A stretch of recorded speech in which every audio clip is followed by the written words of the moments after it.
Happy Tuesday, everybody. For today's outside the box workout, we have three kind of small AMRAPs to do. They're all short-ish in length, so that means right away we're going to try to keep a little bit of a higher pace and intensity for this one.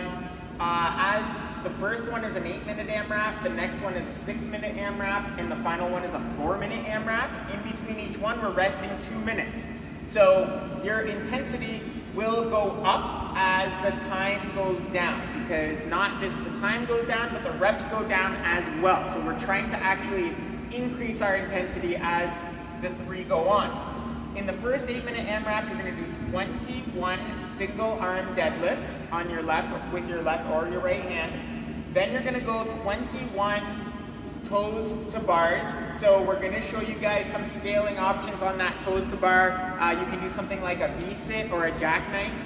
And then we're going to go 21 single arm deadlifts on the other arm, and then 21 wall balls. You're just going to keep that going for the 8 minutes. Once you're done that 8 minutes, you rest 2 minutes, and then for 6 minutes, you're doing 15, 15, 15, same movements, and then finally 4 minutes of 9, 9, 9. The movements for the most part today should be performed unbroken.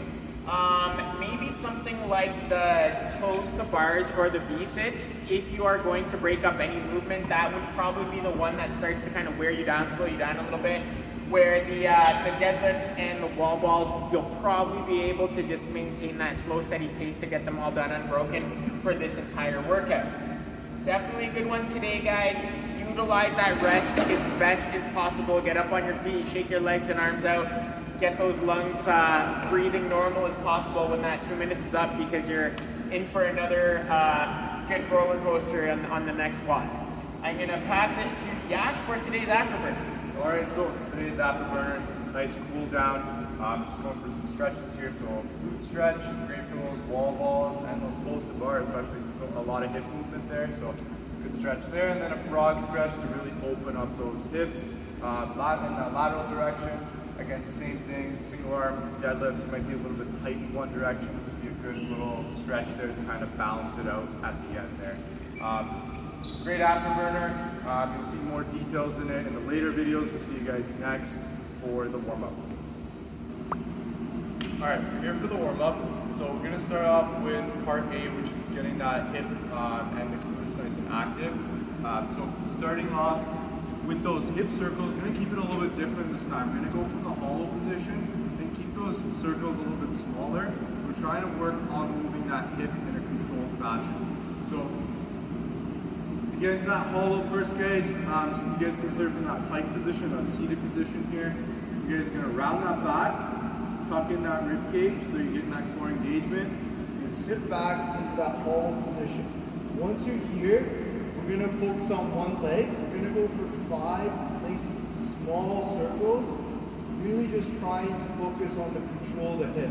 If it's getting very choppy, take a smaller circle, and as you get more comfortable with it, then you guys can get a little bit larger with that circle, or even get a little bit faster. I don't want to see you guys go like this, so make sure it's nice and controlled the entire time. 5 in the clockwise direction, 5 in the counterclockwise direction on that one leg, then switch and do it on the opposite side. Once you're done that, you guys stay on the floor. Let's go for those single-legged glute bridges. So lift that one leg off the ground, back is flat against the floor. We drive our hips up, really feel that shape our hamstrings and our glutes. 15 on one side, then once you're done, switch and do 15 on the opposite side. Again, make sure that hip is opening up each time you do it. Once you're done part A, we're going to go to part B here. So with part B, you're going to start off with a cardio component. 60 double unders, 20 calories, or 400 meter run here. Or if you guys have a pole, jump in that pole, go for a quick little swim. Once you're done that cardio component, we're going to go for the second movement, which is 8 seated leg lifts over an object. So you're going to get that core nice and active and that hip flexor active. So just pick any object. Don't pick an object that's too tall. Start with a basic object, and then you can get a little bit higher. We're going to focus on that one leg at first. So we've done those leg lifts before with both legs and sometimes with single leg. This time I'm going to go over top of an object. So start with one leg. You're gonna keep that core nice and tight. You're gonna lift that leg over the object and then back in again. So we're gonna go for 8 reps. Once you're done 8 reps, switch and do it on the opposite side. Again, to make it harder, bring your hands in. To make it easier, hands further back. So play around with it. What the focus is to get that core engagement and the hip engagement there. Last movement here, 20 seconds of that single arm plank. So we're gonna go off with one hand. What I wanna see is that I want you to push through that lat into the ground, really try to engage that lat and the core as well at the same time. So I'm in this position, I'm gonna start off nice and wide, have a nice wide base, thinking about pushing hard into the floor, keeping the core tight. 20 seconds here, then 20 seconds on the opposite side. If you wanna make it more challenging, bring your feet in, or if you wanna make it a little bit easier, go off your knees, but again, still focus on pushing hard through that lat as you're doing that single arm plank. 2 rounds of that, guys, and then we'll see you guys next for the workout movements. When we do a single arm deadlift, we like to place that item in between the feet. So your deadlift width is going to be about where you squat. You can go a little bit wider if you want to get into that sumo stance. That's totally fine as well. And what I want you guys to think about here is we're going to think about that hip hinge. So I'm going to think about pushing that hip back and then drawing my hips down after that. You can see my shin is still perpendicular to the ground. So the difference if I was squatting is my shin would be going a little bit forward. I actually want to push that hip back a little bit, get my hip up in the air a little bit, and then I'm going to hold on to my object. Pushing with the legs, opening with that hip, we're going to push that hip back, and then lower the object again with those legs. I want you guys to squeeze your butt at the top, make sure the abs are tight. Sometimes when we squeeze our butt, we tend to overarch. Let's make sure we don't do that. Also notice how my head and neck stay nice and neutral. So when I'm at the bottom of that deadlift, I'm not looking straight, I'm not looking down, but I'm kind of looking just maybe a couple feet out in front of me. I want the top of my head to my tailbone to stay in a nice and straight line. If you guys have the mobility and you find it easier or a different type of challenge perhaps to stick to your normal deadlift position, so feet under that hip, and we're just going to keep that dumbbell or kettlebell outside the stance, it makes it a little bit trickier, but it might be a good challenge for you today to do that as long as you keep that back nice and flat. That's the most important part. Kettlebells, the final move is the V-sit. Remember guys, you can challenge yourselves with a weight between the heel, or you can do a toe to bar if you have a pull-up bar at home. So for the V-sit, first progression, you can just do a sit-up. So you can get an ab mat under your back or a towel, roll up a shirt, whatever. We're just gonna come all the way up, touch the shoes, come back down. You can use your arms. Those are a bit too easy for you. For 3, it's probably gonna be a bit too easy. You can switch to a jackknife. So in a jackknife, we start off in that hollow body position. The knees come in towards the chest.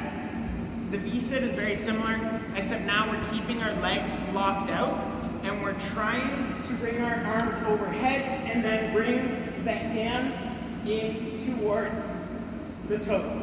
If you don't touch the toes, that's okay. You're just gonna try to get as close as you can and you're gonna try to keep everything nice and straight.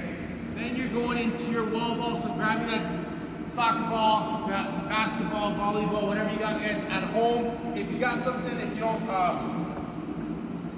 have a med ball per se, okay? So going into your target, so maybe it's the side of your house head, trying to throw it as high as you can, then back into that squat, okay? Or if it's a heavier object, try to be consistent with your target. If it's light, high as possible.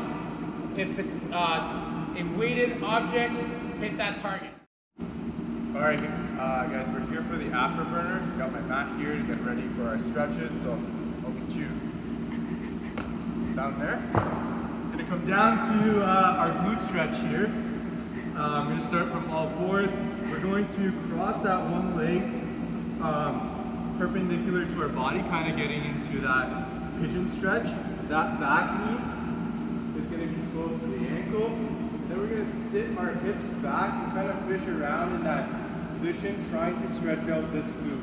So I'm going to move back to the side, play around with it, see where I feel that stretch the most, and kind of hang out in that position. Once you do 2 minutes on that one side, switch and do 2 minutes again on the opposite side, same position there, ankle close to the knee, sit back, kind of fish around until you feel that stretch. I feel it when I go out to the side more, so see if that works better for you, or you can play around going just further back.